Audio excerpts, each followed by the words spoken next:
I grew up in Belfast, and we belonged as a family to Church of Ireland, and it was East Belfast. And I wasn't a Christian. My parents weren't Christian. And it was my eldest brother, who came to the Lord, and his wife. And they, as far as I can remember, they were in the Christian Endeavour. And they came to the Lord.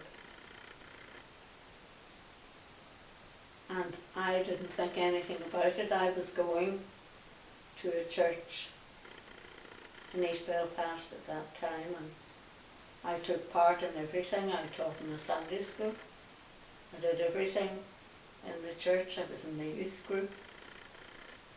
Until one evening in the youth group, there was another lady came in, and they were getting up, to have the usual little dance around. And I said to her, "Are you not getting up?" And she said, "No, I'm a Christian." And of course I was up in arms inside. Who does she think I am? Or what does she think I am? And so I didn't say any more to her, but that stuck with me. And then we moved house to the Woodstock Road, and I started going to Willowfield Church.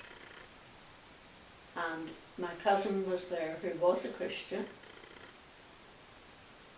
and he invited me to the Christian Endeavour meeting. And when I went to the Christian Endeavour meeting for a few weeks, I realised that I wasn't a Christian. I was a Christian in name, but hadn't been born again. And one evening I felt the Lord speaking to me in that meeting. I don't know, can't remember what was said, but it seemed that the Spirit spoke to me and said, "You need Jesus in your life."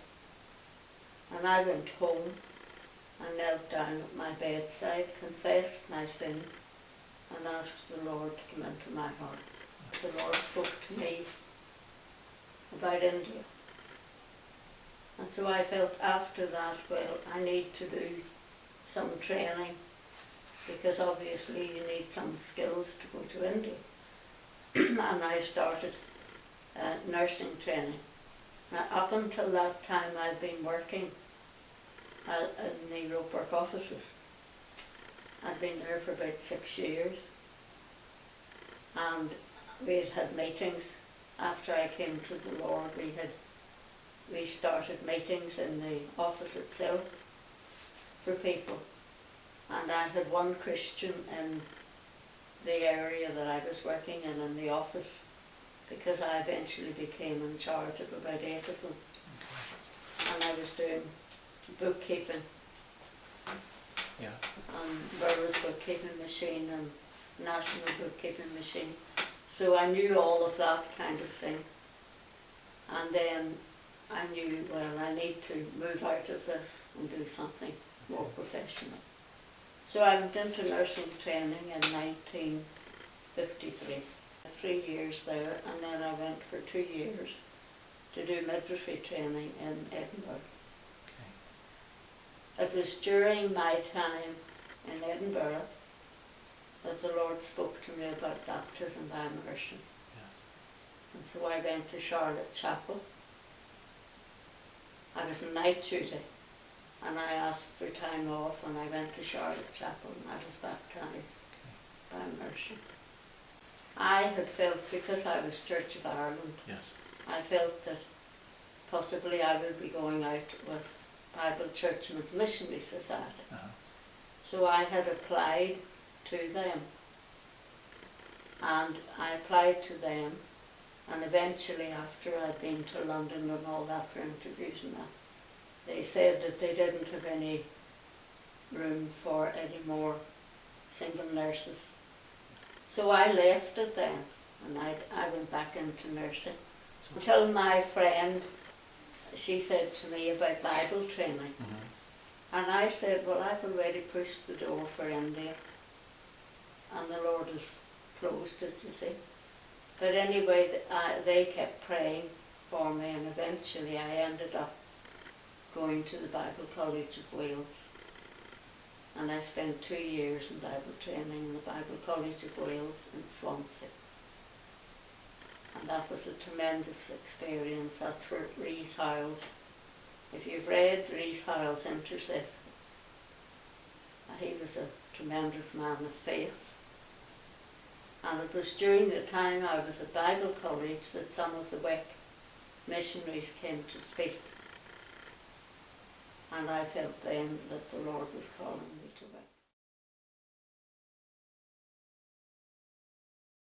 WEC. I actually came to the tab in 1962. And I came in that morning, and Pastor McNabb greeted me. And I came in and sat down, and I said to the Lord, I put out a fleece and I said to the Lord, let there be such and such a verse in the message. And that verse was in the message. And also I was going from over to England to do a phonetic course for language. And he spoke from Daniel and about the language, of Daniel and how he had to change and all that type of thing. And I said, Lord, is this where you want me to be? And so I came and I spoke to Pastor McNabb, and then I met with the elders, and I was accepted into the fellowship. So then, that was in 1962, in late 1962 I think it was, and I was in India in May 1963. You see, WEC is a faith mission, and when I was accepted into WEC, I knew, I did a 3 months course in Goldstone, and I knew that I had to trust the Lord for my needs. But I'd already been trusting the Lord for my needs at Bible College. And so this just came naturally to me. And so I just sought the Lord concerning my needs for going overseas. And all that money came in. I had said I'll get there by May. Oh, you won't get to India by May. And they were just kind of testing me, And I was there, I was in India at the end of May 1963.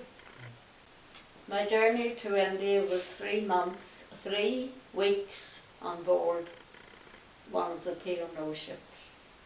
I met up with a few missionaries, and one of them was with me up until I got off at Bombay. I had been booked in to the Red Shield, which is very famous in Mumbai, I should say. And I remember going up to this big room